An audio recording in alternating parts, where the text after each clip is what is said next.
Welcome back to the Relaxing Ghosts channel here on YouTube.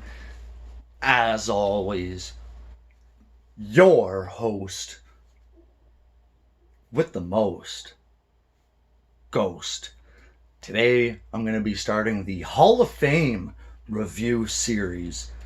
And I'm going to be starting out here in the 2009 Hall of Fame class. I've recently been watching, several WrestleMania DVDs and the Hall of Fame ceremonies along with them. So currently I've watched 15, 16, and 17, which is the last one on DVD. And then I've watched 9, 10, and 11, or WrestleManias 25, 26, and 27. So I'm going to start here in 2009. I'll probably jump ahead to 2015 after this and then go back to 2010. I'm interested to hear some of your thoughts because the Hall of Fame ceremonies changed a bit over the years, and I feel like it's a big part of the WrestleMania weekend. It's one of my favorite times of the years. The Hall of Fame ceremony is a special night for me. I know some people they got their opinions of the Hall of Fame and whatnot, and that's their opinion. I have mine. So in 2009, of course, was headlined by Stone Cold Steve Austin, the greatest superstar of all time, as coined by Mr. McMahon. This was originally released on the USA Network, I believe. Or they did weird things here in this era.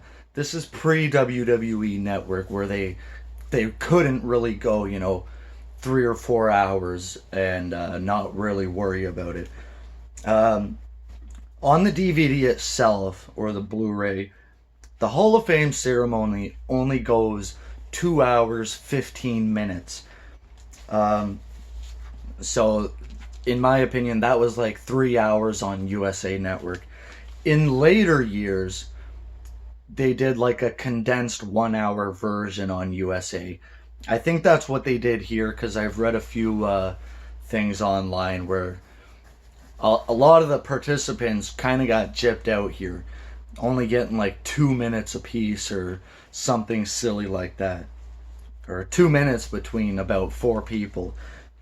So I'm glad they kind of worked that out a bit, enabling them to give more time to, these Hall of Fame inductees. Because I was always happy to see WWE pay respects to guys of the past and whatnot and give them their final moment to step on stage and let them give a little bit of a career retrospective. So, like I said, in my opinion, this felt rushed a bit. If it was 3 hours on USA, it definitely felt rushed. If they had to go by commercial breaks and things like that. Stone Cold Steve Austin only gets 15 minutes. Not good. This was not timed well. And you could tell by this. 15 minutes for Stone Cold. He doesn't even get to his notes or anything like that. Stone Cold comes out in a suit, which we rarely see. So this is a decent Hall of Fame class here. With you got the Von Erichs, you got Dory and Terry Funk going in, Cowboy Bill Watts, Coco Beware, Howard Finkel, Ricky Steamboat, and Stone Cold Steve Austin. You got Flair introducing Steamboat. I believe Michael Hayes and the Freebirds introducing the Von Erich family. JR introducing Cowboy Bill Watts. The Fink was always cool to see. I felt like Fink's speech was a bit short, but I mean, I didn't really expect the Fink to go 20-25 minutes here. At this time, it really felt like they were rushing Dory and Terry Funk off the stage. I believe they were the first ones out there. And towards the end of their speech, they were already playing the music, and Terry wasn't even done yet. Um, it was really cool. I love how they did the earlier Hall of Fame ceremonies where they didn't really have, like later years. We got to have a top superstar. We got to have a tag team. We got to have a female. We got to do a celebrity. We got to do this. We got to do that.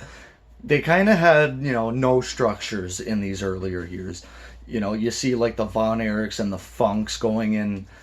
I love how they did that.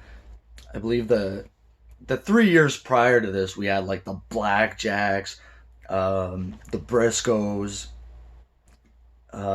really cool tag teams going into the Hall of Fame. The Wild Samoans were one.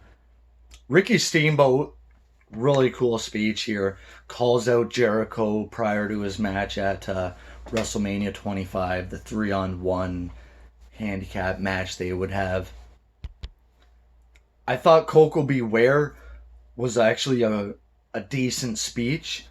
I didn't really know much about Coco Beware, so seeing his induction speech here was actually pretty interesting to me, not knowing too much about him.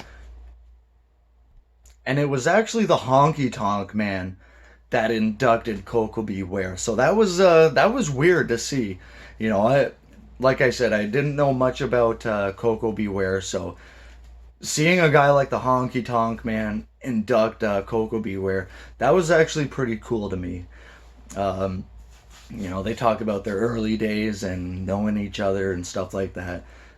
So Coco Beware is one of those inductees that gets a lot of flack from fans saying, "Oh, what has he ever done?" and this, that, and the other. Getting back to Steamboat and Austin, I think this year for Hall of Famers, I believe, is solid overall.